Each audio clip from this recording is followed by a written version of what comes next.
안녕하십니까. 이어서 광주 전남권 소식입니다. 총체적 부실 논란에 휩싸인 민간공원 2단계 사업자 선정과 관련해 광주시가 내일 재산정 결과를 발표합니다. 현재로서는 우선 협상 대상자가 뒤바뀔 가능성이 커 보이는데 새로운 업체가 선정된다 해도 불공정 논란이 쉽사리 가라앉진 않을 듯합니다. 정용욱 기자입니다. 민간공원 2단계 사업에 대한 광주시의 평가 과정은 엉망이었습니다. 감사 결과 광주시는 토지가격 산정 근거를 잘못 제출해도 문제 삼지 않았고 업체 이름을 알만한 내용이 사업 제안서에 표기되면 감점 처리해야 하지만 그렇게 하지 않았습니다. 철저히 검토 적용하지 못하여 이런 혼란을 드린 점에 대하여 제안사와 시민들께 참으로 죄송하다는 말씀을 드립니다. 결국 평가 점수 재산정에 돌입한 광주시가 그 결과를 내일 오후에 발표합니다. 광주시는 현재 변수가 있을 수 있다며 기존의 우선 협상 대상자가 뒤바뀔 가능성이 있음을 시사했습니다. 하지만 이 같은 조치가 불공정 논란을 잠재울 수 있을진 미지수입니다.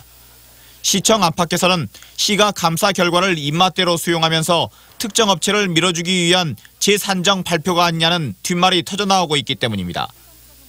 이에 반발해 탈락업체가 소송을 제기할 경우 2020년 일몰제가 적용되는 공원 개발 일정이 자칫 표류할 수도 있습니다. 게다가 이용섭 시장이 책임자들을 질타하며 일벌 100개 하겠다고 밝혀 앞으로 공직기강 확립과 경찰 수사 여부 등에 따라 민간공원 2단계를 둘러싼 후폭풍은 당분간 계속될 전망입니다. MBC 뉴스 정용욱입니다. 광주시 교육청의 내년 예산이 2조 1,479억 원으로 확정됐습니다. 이는 올해보다 1,454억 원, 7.3% 증가한 규모입니다. 이 과정에서 일부 학교 시설 공사비 등 이른바 쪽지 예산으로 의심되는 예산은 증액된 반면 저소득층 자녀 방과 후 자유수강권 지원 예산은 6억 4천여만 원이 감액됐습니다. 지방지자체가 일자리를 창출하면 중앙정부가 이를 뒷받침하는 지역 주도형 전국 청년 일자리가 올해 10,000명에서 내년에는 26,000명으로 늘어날 전망입니다. 또 5, 60대 경력을 활용하는 지역기획형 일자리가 새로 도입되고 노인 일자리 사업도 기초연금 수급권자 참가자가 부족하면 노령 저소득층으로 확대할 수 있도록 지자체 재량권이 주어집니다. 해남군의 벽지 노선을 다니는 농어촌 버스가 손님이 적다는 이유로 운행을 줄이거나 노선을 단축한 것으로 드러났습니다.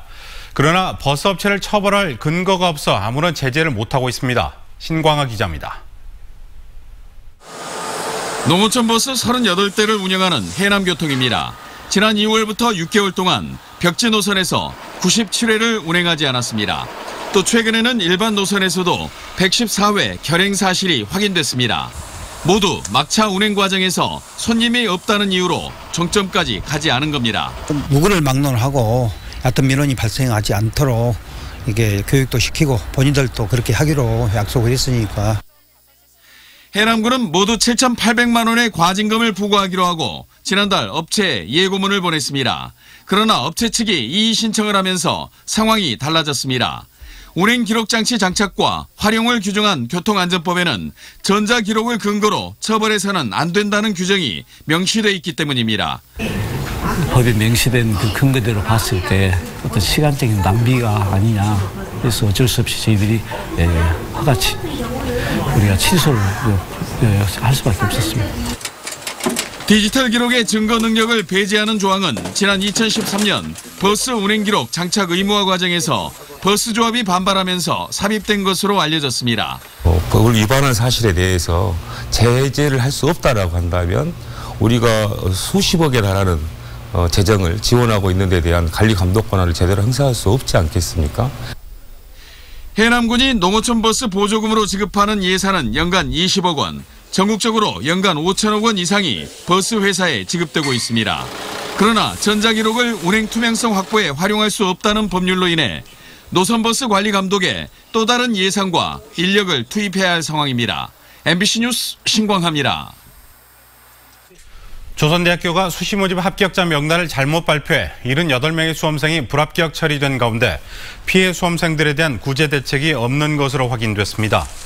조선대는 수시 모집 합격자가 불합격 처리돼 사고했지만 교육부에서 지정한 수시 모집 인원을 늘릴 수가 없어 피해 수험생들의 구제 대책은 마련하지 못하고 있다고 밝혔습니다. 광주지법은 사기와 사기 방조, 의료법 위반 혐의로 기소된 한의사 48살 A씨 등에 대해 징역 1년 4개월을 선고하는 등 의료인 5명에 대해 징역형이나 벌금형 등을 선고했습니다. 광주 모 한방병원에서 근무했던 이들은 2016년 12월부터 지난해까지 환자의 진료 기록부를 허위로 작성해 국민건강보험공단으로부터 7,800여만 원의 의료급여를 부당하게 타낸 혐의 등으로 기소됐습니다. 광주지법은 뇌물수수 혐의로 기소된 공무원 57살 A씨에게 벌금 500만 원과 추징금 240만 원을 선고하고 자격 정지형 선고를 유예했습니다. 광주 모 구청 공무원인 A씨는 지난 2015년에 요양병원 진입로 부지 기부 체납을 승인해달라는 청탁과 함께 요양병원 시공업자와 병원 직원으로부터 10여만 원가량의 식사 접대와 200여만 원의 베트남 여행 경비를 받은 혐의로 기소됐습니다.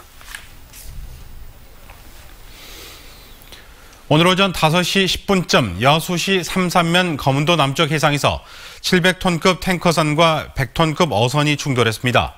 이 사고로 인명피해는 없었지만 어선의 어획물 창고에 구멍이 생겨 해경에 예인됐습니다. 해경은 선박의 선장과 선원 등을 상대로 정확한 사고 경위를 조사하고 있습니다.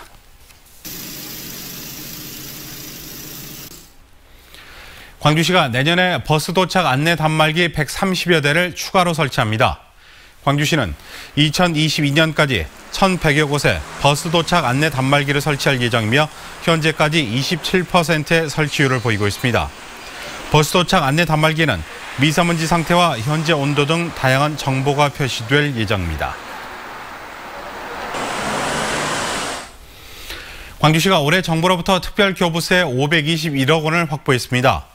이는 지난해보다 21% 91억 원이 증가한 규모로 시 본청은 223억 원입니다.